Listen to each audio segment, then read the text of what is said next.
बिस्मिल्लाहिर्रहमानिर्रहीम। Welcome to lecture number 19 face recognition for IoT part 2।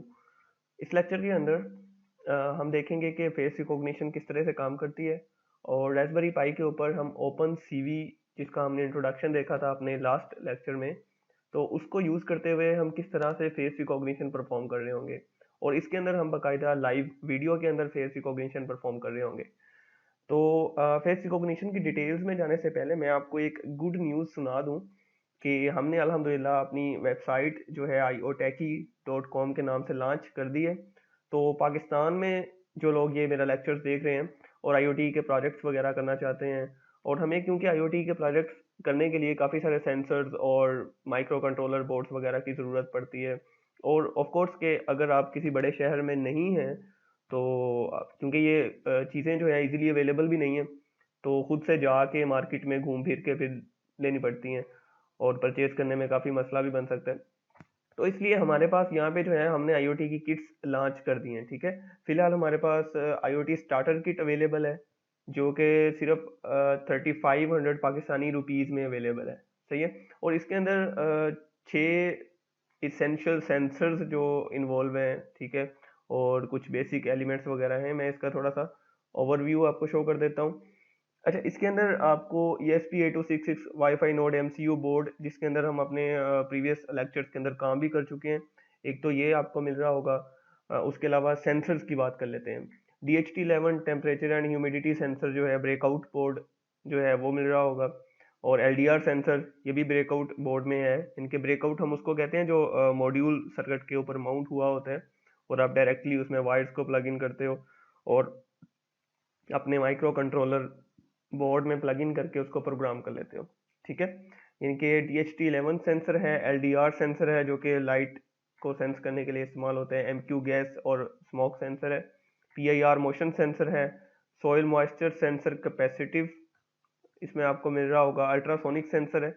ठीक है, अल्ट्रासोनिक सेंसर से हम एक प्रोजेक्ट कर भी चुके हैं प्रीवियसली जो कि स्मार्ट डस्टबिन का प्रोजेक्ट था। ठीक है, और 2 चैनल रिले मॉड्यूल है, इसके ज़रिए हम स्मार्ट होम्स वगैरह के प्रोजेक्ट्स में जनरली रिलेज वगैरह यूज़ करते हैं। बजर है एक, पुश बटन्स मिल रहे होंगे, और रजिस्टर्स इन्वॉल्व हैं, और एलईडी और बेसिक कंपोनेंट्स ये बाकी ब्रेड बोर्ड है और प्लास्टिक बॉक्स। सो 3500 रुपीज़ में ये चीज़ें आपको मिल रही होंगी, और इसके ज़रिए आप इस कोर्स की एटलीस्ट सारे जो प्रोजेक्ट्स हैं अब तक जो हम कर चुके हैं, सवाए वो जिनमें रास्पबेरी पाई इन्वॉल्व है, उसके अलावा आप सारे प्रोजेक्ट्स जो हैं इनके ज़रिए कर सकते हैं।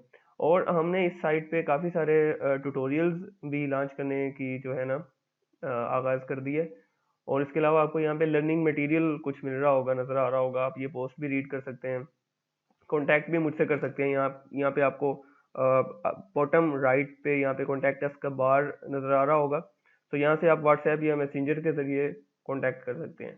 ठीक है, सो यही बेसिकली एक स्टार्ट हमने लिए है आप लोगों के लिए, तो इससे जो है आप बेनिफिट ले सकते हैं, या अगर इसमें कोई इस बारे में क्यूरी हो तो मुझसे कॉन्टैक्ट भी कर सकते हैं। एनीवे, वापस आते हैं अपने लेक्चर की तरफ। तो मैं इस बारे में काफ़ी एक्साइटेड था, तो मैंने सोचा कि इस लेक्चर के अंदर इसे इन्वॉल्व कर दिया जाए। तो इसे क्लोज करके हम लेक्चर पे वापस आते हैं कि रिकॉग्निशन, फेस रिकॉग्निशन की बात हो रही थी। तो फेस रिकॉग्निशन के लिए हमें सबसे पहले कौन कौन सी चीज़ें चाहिए होंगी। एक तो हमें वेब कैम चाहिए होगा। ठीक है, और वेब कैम की भी मैं बात करता चलूँ कि कौन सा वेब कैम मैं जो आपको रिकमेंड करूँगा, वो ये PC-1220, ये मैंने दराज माल से ही परचेज किया था। तो यहाँ पे अगर हम दराज माल पे अगर आप सर्च करें PC1220 वेब कैम, तो ये आपको 12 मेगापिक्सल में वेब कैम मिल रहा है, और यहाँ से 890 रुपीज़ का है, और ये कोई इसे 1700 का भी दे रहा है। एनीवे, अगर ये आपको लोकल मार्केट से मिलता है तो ये आप रिकमेंड मैं करूँगा कि आप इसे बाय कर लें। उसकी वजह ये है कि इस वेब कैम को मैंने खुद टेस्ट भी किया हुआ है, इसके अंदर माइक्रोफोन भी होता है, और वो माइक्रोफोन भी फुली कंपेटिबल है रास्पबेरी ऑपरेटिंग सिस्टम के साथ। सिंपली प्लग एंड प्ले है, कोई झंझट नहीं है इसका। नहीं तो इसके अलावा मैं कुछ एक दो वेब कैम्स जो USB वेब कैम्स हैं उनको ट्राई कर चुका था, तो प्रॉब्लम्स फेस करने पड़ते हैं। ठीक है, सो ये जो वेब कैम है ये काफ़ी बेहतर तरीके से काम कर रहा था, और USB वेब कैम मैं इसलिए रिकमेंड करूँगा, ये हमारे पास रास्पबेरी पाई के लिए एक रास्पबेरी पाई कैमरा जो है वो अलहदा से भी एक होता है। अगर मैं आपको यहाँ पे शो करूँ रास्पबेरी पाई कैमरा। तो इस टाइप का हमें रास्पबेरी पाई कैमरा जो है वो भी मिलता है, जो कि कैमरा मॉड्यूल के अंदर हम प्लग कर सकते हैं। लेकिन इसका इशू ये है कि अक्सर इसकी ये जो वायर है, इसे जब हम थोड़ा बहुत फोल्डिंग वगैरह करते हैं या इसे हलाते झुलाते हैं तो अक्सर ये ख़राब हो जाती है। तो मैं कई इस तरह के पाई कैम्स ख़राब कर चुका हूँ, तो मैं इसका मशवरा तो आपको बिल्कुल नहीं दूंगा। मैं रिकमेंड करूँगा कि आप यूएसबी वेब कैम बाय करें, सही है। तो उसके ज़रिए आपकी एक तो वो इसकी निस्बत सस्ता है यानी कि चीप है, और ये काफ़ी एक्सपेंसिव है ये पाई कैम जो है, और ये हमारा काम भी ठीक से नहीं कर रहा होगा। तो वेब कैम इस ये वाला आपको बाय कर सकते हैं। और सेकंड जो चीज़ हमें चाहिए होगी, ऑफ कोर्स हमें रास्पबेरी पाई चाहिए होगा जिसके ऊपर डेबियन ऑपरेटिंग सिस्टम चल रहा हो, और वो तो हम ऑफ कोर्स वही चला रहे हैं, ठीक है। ओके जी, सो हम प्रोसेस को देखते हैं कि क्या क्या हम कर रहे होंगे। सबसे पहले हम क्या कर रहे होंगे, हमें बहुत सारे फेसेस चाहिए होंगे। जिस बंदे की या जिस पर्सन को हम चाहते हैं कि कंप्यूटर उसे रिकॉग्नाइज कर ले, या हमारा ओपन सीवी में लिखा हुआ स्क्रिप्ट उसको रिकॉग्नाइज कर ले, उस पर्सन को, उसके हमें काफ़ी सारे फेसेस चाहिए होंगे एज अ डेटा सेट, ठीक है। हम अगर हम ह्यूमंस की बात करें तो हमें फेसेस किस तरह याद रहते हैं। हम रास्ते में रोज़ाना काफ़ी सारे लोगों को देखते हैं, लेकिन ज़रूरी नहीं है कि वही बंदा हमें दोबारा नज़र आए कहीं पे कुछ सालों बाद तो हम उसको पहचान लें। लेकिन जिस पर्सन को हम रोज़ाना देखेंगे उसके ज़्यादा डाटा सेट हमारे माइंड में क्रिएट हुआ होगा, उसकी इमेजेस ज़्यादा होंगी, सो उसको पहचानना आसान है, ठीक है। जैसे कि हमारे वालदेन हैं या हमारे बहन भाई हैं, तो उनके फेसेस क्योंकि हम रोज़ाना देखते हैं, तो वो कहीं भी नज़र आएंगे तो हम उन्हें तो एक सेकंड में, बल्कि उससे भी पहले पहचान लेंगे, ठीक है। तो यही काम हम यहाँ पे कर रहे होंगे। हम जिस पर्सन को रिकॉग्नाइज करवाना चाहते हैं उसके फेस की काफ़ी सारी पिक्चर्स हमें चाहिए होंगी, ताकि हम उन पिक्चर्स से एक डाटा सेट क्रिएट कर सकें। उस डाटा सेट की मदद से हम उस स्क्रिप्ट को ट्रेन करवाते हैं। ट्रेन करवाने से क्या मुराद है, हम उसकी ट्रेनिंग करवाते हैं। हम उसे बताते हैं कि ये वाली पिक्चर जो है ये फलां बंदे की है, या उसको कोई नंबर असाइन कर देते हैं या उसको नेम असाइन कर देते हैं, ताकि कंप्यूटर जो है उस डाटा सेट को असाइन कर ले किसी खास नंबर या किसी खास नेम के साथ। जब वो ट्रेनिंग हो जाती है उसकी, तो वो सारी ट्रेंड मॉडल जो है वो एक फाइल बन जाती है जिसे हम YAML फाइल का नाम देते हैं, ठीक है। इसे हम रिकॉग्नाइजर फाइल कहते हैं। इस फाइल की मदद से हम लाइव वीडियो के अंदर जो है उस पर्सन को रिकॉग्नाइज कर सकते हैं जिसका हमने डाटा सेट उसे स्क्रिप्ट को दिया था, ठीक है। तो यही प्रोसेस हम अभी करके देखेंगे। सो अब आगे चलते हैं हम अपने रेस्बियन ऑपरेटिंग सिस्टम की तरफ, और उसे ओपन करके ट्राई करते हैं कि क्या वाकई यह प्रोसेस इसी तरह काम करता है। ओके, सो उसी तरह रेस्पबेरी पाई कनेक्ट करने के बाद आपने VNC व्यूवर को ऑन करना है, और यहाँ पे रेस्पबेरी पाई को एक्सेस करने के लिए IP एड्रेस दे के हम इसका यूज़र नेम और पासवर्ड देंगे ताकि हम उसे एक्सेस कर सकें। सॉरी, मैंने इसके हॉटस्पॉट से कनेक्ट नहीं किया।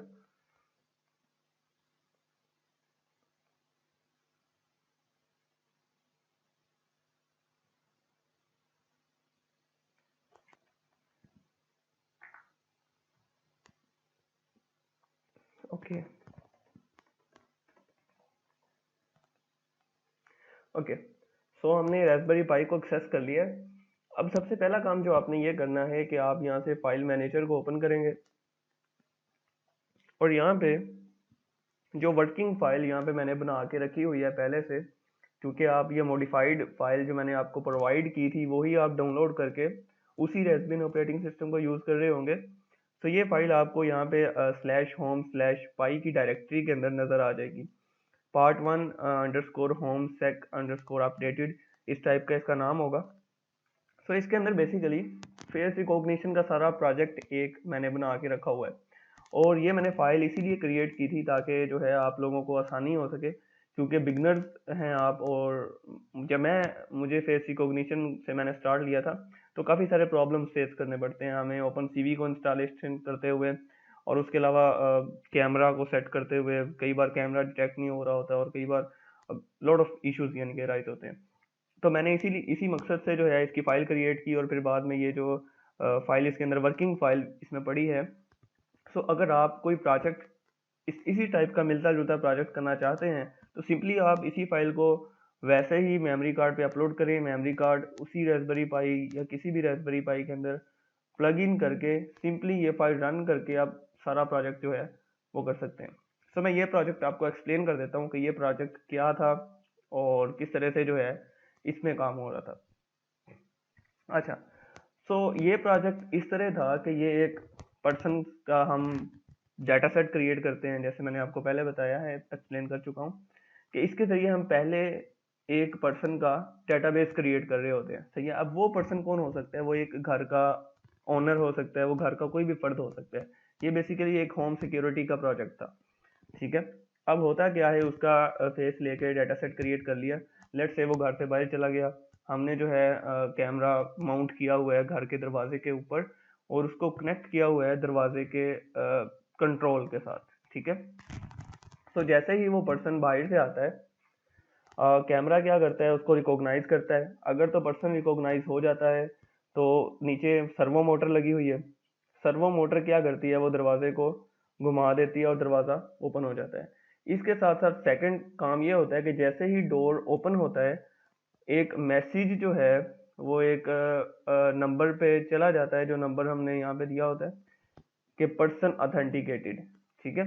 ये मैसेज सेंड हो जाता है किसी भी स्पेशल पर्सन को, किसी खास बंदे को, या होम का जो सरबराह होगा घर का, उसको वो उस नंबर पे कॉल कह रहा हूँ, मैसेज चले जाता है। ठीक है।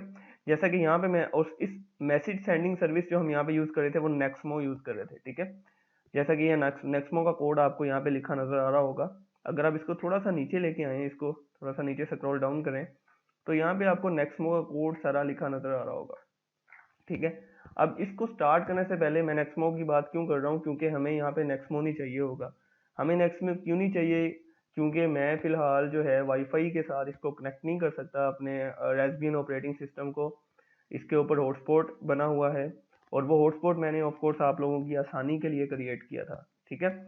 सो जब ये हॉटस्पॉट क्रिएटेड नहीं था तब ये नेक्समो का कोड बड़े अच्छे से चल रहा था, बड़े मज़े से काम कर रहा था। इसे हम वाईफाई से कनेक्ट करते थे, ये नेक्समो सर्विस के साथ कनेक्ट हो जाता था और जैसे ही कोई पर्सन बाहर से आता था, अगर तो वो ऑथेंटिकेटेड था तो फिर पर्सन ऑथेंटिकेटेड का टेक्स्ट मैसेज सेंड हो जाता था इस नंबर पे, और अगर वो ऑथेंटिकेटेड नहीं था तो पर्सन अनऑथराइज्ड का टेक्स्ट मैसेज सेंड हो जाता था उसी नंबर पे नेक्समो सर्विस के जरिए। ठीक है।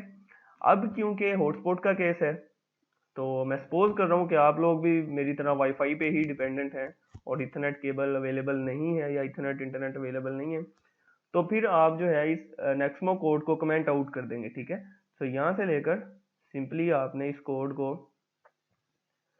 यहाँ तक, इस एल्स तक कमेंट आउट कर देना है। आपने इस कोड को सिलेक्ट करना है, फॉर्मेट में जाना है और कमेंट आउट रीजन पे क्लिक कर देना है, तो ये सारा रीजन जो है कमेंट आउट हो जाएगा। ठीक है। तो मैं दोबारा से एक्सप्लेन कर देता हूँ कि ये प्रोजेक्ट क्या काम कर रहा था कि होम ओनर का एक नंबर इसमें सेव था। जैसे ही बाहर से कोई पर्सन घर में इंटर होने की कोशिश करता था या घर के सामने आता था, कैमरा उसका फेस रिकॉग्नाइज करता था। अगर तो वो पर्सन ऑथेंटिकेटेड होता था तो मोटर की वजह से दरवाज़ा भी खुल जाता था और होम ओनर को टेक्स्ट मैसेज भी चला जाता था। क्या टेक्स्ट मैसेज चले जाता था कि पर्सन ऑथेंटिकेटेड। ठीक है। सेकंड केस में अगर तो वो पर्सन घर का फर्द नहीं है, उसका डाटा सेट क्रिएट नहीं हुआ, वो पर्सन या उसका फेस मैच नहीं होता। ठीक है। सो क्या होगा, दरवाज़ा तो नहीं खुलेगा, ऑफ कोर्स मोटर रन नहीं होगी, लेकिन टेक्स्ट मैसेज चला जाएगा उस पर्सन को, होम ओनर को, इस डिफाइंड नंबर पे कि जो है अनऑथराइज्ड पर्सन। ठीक है। ताकि वो अलर्ट हो जाए कि कोई जो है अनऑथराइज्ड पर्सन जो है उसके घर के सामने खड़ा है या कोई इंट्रूडर है। ठीक है। तो इस तरह से ये प्रोजेक्ट काम कर रहा था।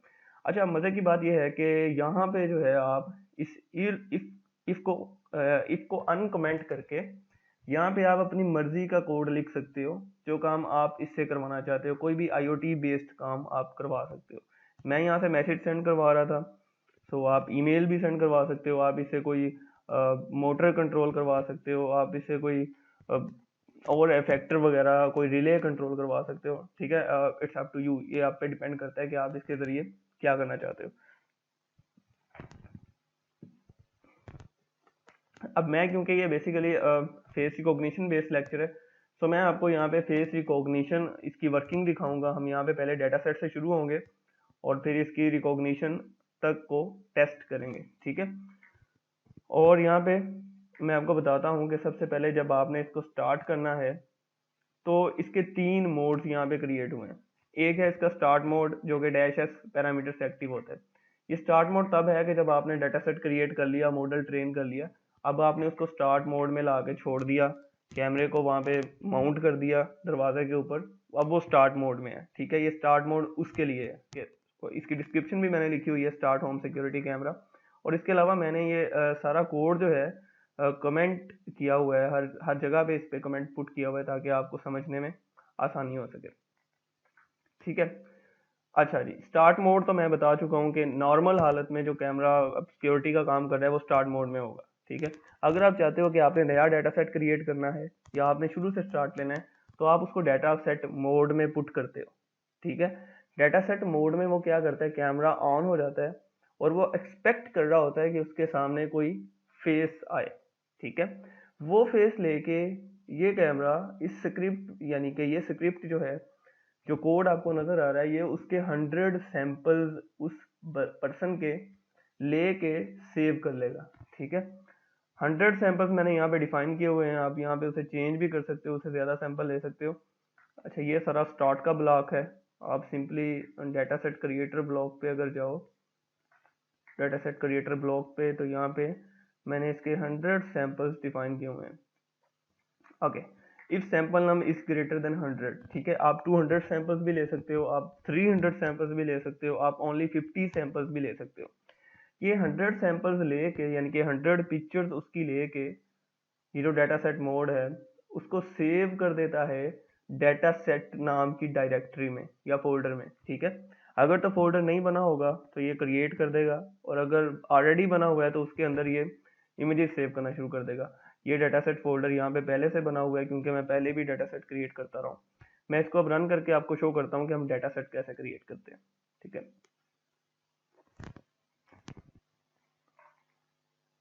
हम सिंपली टर्मिनल को ओपन करेंगे और यहाँ पे आपने ये वाली कमांड पुट करनी है, sudo python part1_। अच्छा, इसके आगे आप जैसे ही टैब का बटन प्रेस करेंगे ऑटोमेटिकली ये सारी फाइल का नेम जो है कंप्लीट हो जाएगा। आपको सारा नेम खुद से टाइप करने की जरूरत नहीं है। इसके आगे आपने पैरामीटर देना है, ठीक है। हमने क्योंकि इसे डाटा सेट क्रिएटर मोड में पुट करना है, सो आपने डैश एस की बजाय इसे डैश डी का पैरामीटर देना है, ठीक है। ये डाटा सेट क्रिएटर मोड का पैरामीटर मैंने डैश डी डिफाइन किया है। इसके आगे आपने 1 कीवर्ड लिखना है क्योंकि एक कीवर्ड देना हमें लाजमी होता है, एक पैरामीटर देना, सो वो मैंने 1 लिखा हुआ है। सो आपने यहाँ पे 1 लिखना है और जैसे ही आप इंटर करेंगे ये डाटा सेट क्रिएटर मोड में चला जाएगा। उससे पहले सॉरी, ये यूजर आईडी पूछेगा, आप इसे कोई भी यूजर आईडी दे सकते हैं। मैं इसे 5 यूजर आईडी दे रहा हूँ। जैसे ही मैं कोई यूजर आईडी दे के इंटर करूंगा, ये कैमरा को ओपन कर देगा और मेरी पिक्चर लेके फेस डिटेक्ट करके उस फेस के 100 पिक्चर्स लेके ये उस डायरेक्टरी में सेव करेगा, ठीक है। अब ये आपने नोट डाउन करना है कि ये मेरे 100 पिक्चर्स मेरी जो है वो लेके सेव करेगा डाटा सेट नाम की डायरेक्टरी में।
ओके, सो 100 पिक्चर्स कैप्चर करते ही ये ऑटोमेटिकली क्लोज हो जाएगा, ठीक है।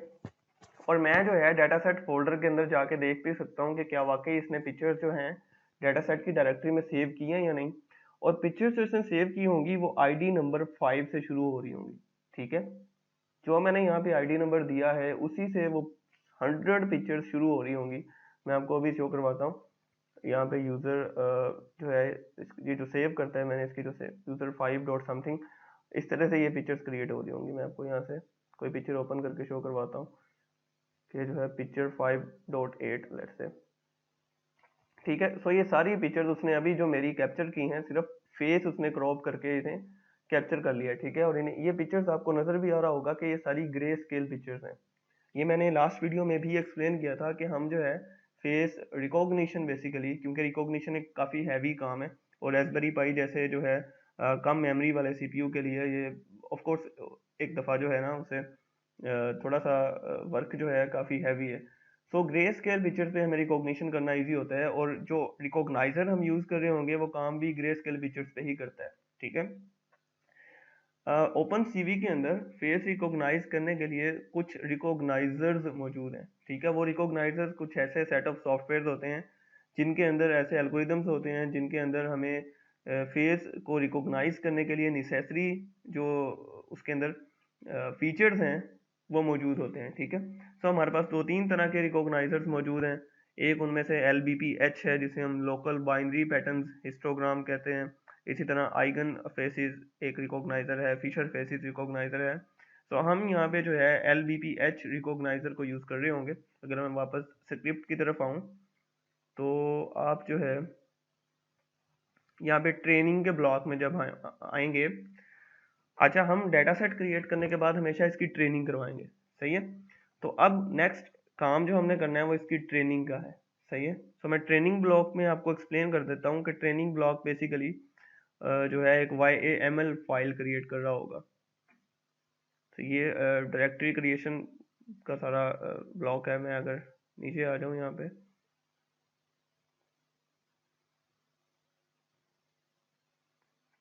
तो यहाँ पे हम रिकॉग्नाइजर क्रिएट कर रहे हैं .YAML फाइल, ठीक है। और अगर मैं आपको यहाँ पे रिकॉग्नाइजर जो मैंने लोड किया है जो ओपन सीवी के अंदर प्री बिल्ट है वो मैंने सबसे ऊपर लोड किया है उसको, LBPH रिकॉग्नाइजर यहाँ पे, ठीक है। LBPH फेस रिकॉग्नाइजर, यानी फेस रिकॉग्निशन जो हो रही होगी वो इस एल्गोरिदम के अकॉर्डिंग हो रही होगी, ठीक है। इसी तरह के दो और एल्गोरिदम्स हमारे पास अवेलेबल हैं जो कि आइगन फेसिस रिकॉग्नाइजर है, EIGEN, और इसी तरह फिशर फेसिस एक रिकॉग्नाइजर मॉड्यूल है। उन पे आप सर्च भी कर सकते हैं, लेकिन हम जो है ये लोकल बाइनरी पैटर्न्स हिस्टोग्राम इसे हम कहते हैं LBPH। सो ये रिकॉग्नाइजर हम यूज़ कर रहे होंगे, ठीक है। अच्छा मेरा डाटा सेट क्रिएट हो चुका है। अब मैंने जो है वो रिकॉग्नाइजर फाइल क्रिएट करनी है। उसके लिए मैं उसको ट्रेन करूँगा। ट्रेनिंग के लिए सिंपली आपने उसी तरह फाइल sudo python आगे फाइल नेम और -t का पैरामीटर देना है, ठीक है। -t का पैरामीटर भी मैंने यहाँ पे डिफाइन किया हुआ है सबसे ऊपर इस फाइल में, और इसके आगे इसकी छोटी सी डिस्क्रिप्शन भी मौजूद है, ठीक है।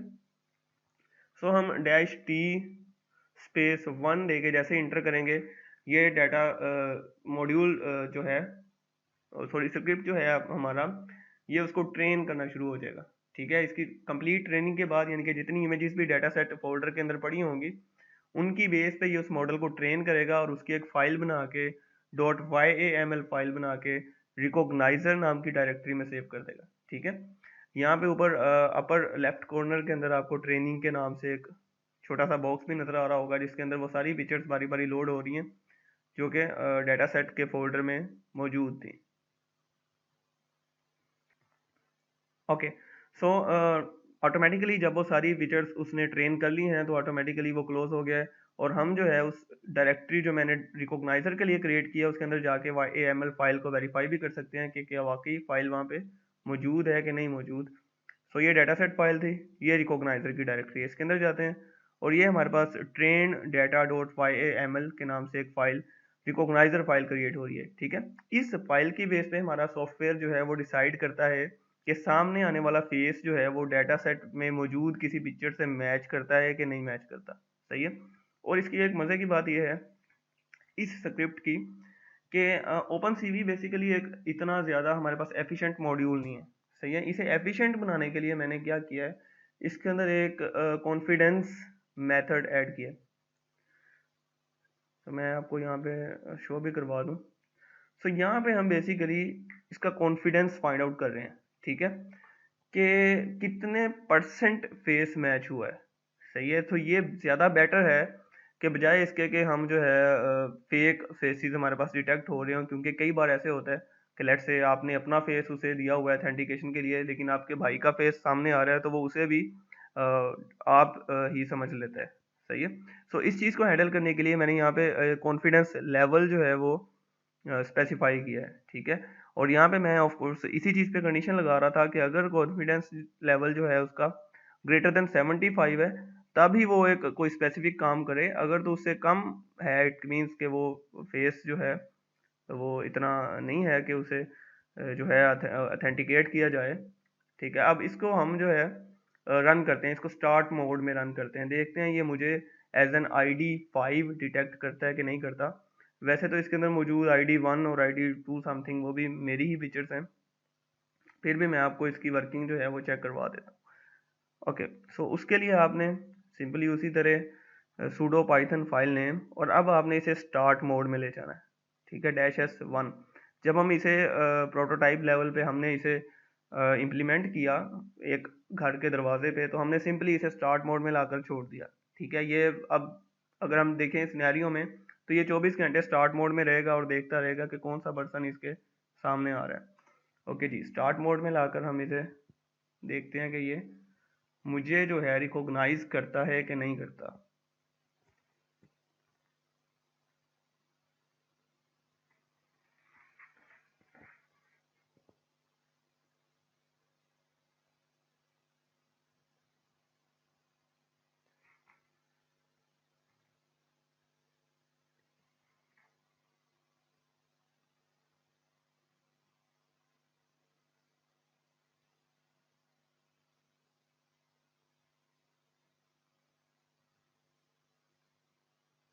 अच्छा, इसे गौर से देखें, ये सबसे पहले जो है ID लिखी नज़र आ रही है, उसके बाद परसेंटेज फेस मैच लिखा नज़र आ रहा है कि कितने परसेंट वो समझ रहा है कि वाकई मैं उस ID से मैच हो रहा हूँ, ठीक है।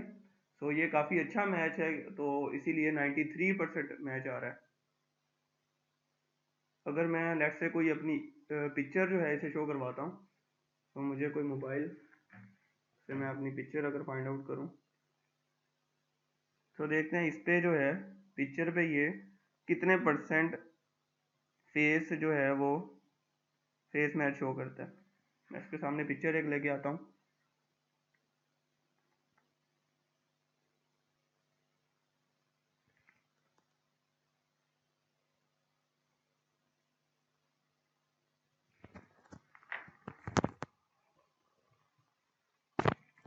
अच्छा, ये पिक्चर डिटेक्ट कर रहा है, हालांकि ये मेरी पिक्चर नहीं है, मैं तो साथ में बैठा हूँ, लेकिन आप परसेंटेज फेस मैच देख रहे हैं कि ये 52% फेस मैच है, ठीक है।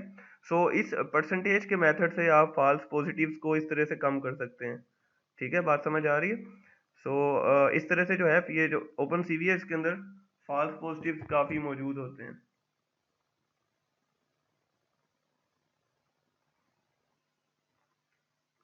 सो ये था हमारे पास फेस रिकॉग्निशन का लेक्चर। सो इसके ज़रिए हमारे पास एंडलेस पॉसिबिलिटीज़ जो है हम इससे सोच सकते हैं कि हम फेस रिकॉग्निशन या फेस रिकॉग्नाइज होने पर कौन सा एक्शन परफॉर्म करवाना चाहते हैं। ये अब आप पे डिपेंड करता है, आपको हर चीज़ मैं एक्सप्लेन कर चुका हूँ। अच्छा, इसके अलावा मैं एक और चीज़ बताना चाहता हूँ दोबारा से कि मैंने जो है एक गिटहब जो है रिपोजिटरी यहाँ पे क्रिएट की हुई है, अतीब 327 के नाम से आप गिटहब पे यूज़र सर्च कर सकते हैं। और उर्दू IT अकेडमी पे IoT के जितने भी लेक्चर्स पढ़े हैं वो सारे उसके कोड्स मैंने यहाँ पे अपलोड किए हुए हैं। ये जो स्क्रिप्ट है फेस रिकॉग्निशन का, इसका भी मैं यहाँ पे अपलोड कर दूंगा, ताकि जो है आपको खुद से राइट आउट सारा ना करना पड़े इन केस अगर आपने उसे किसी और जगह पे यूज़ करना है। सो ये स्क्रिप्ट भी अपलोड हो जाएगा और कुछ लेक्चर्स के अभी रहते हैं यहाँ पे कोड अपलोड होने वाले, सो वो भी मैं इस पर अपलोड कर दूंगा। ओके जी, अपना ख्याल रखिएगा और कोई क्वेश्चन हो तो मुझे ईमेल या वो जो वेबसाइट मैं आपको बता चुका हूँ iotechie.com, वहाँ पे आप कॉन्टैक्ट कर सकते हैं। ओके जी, अल्लाह हाफिज़।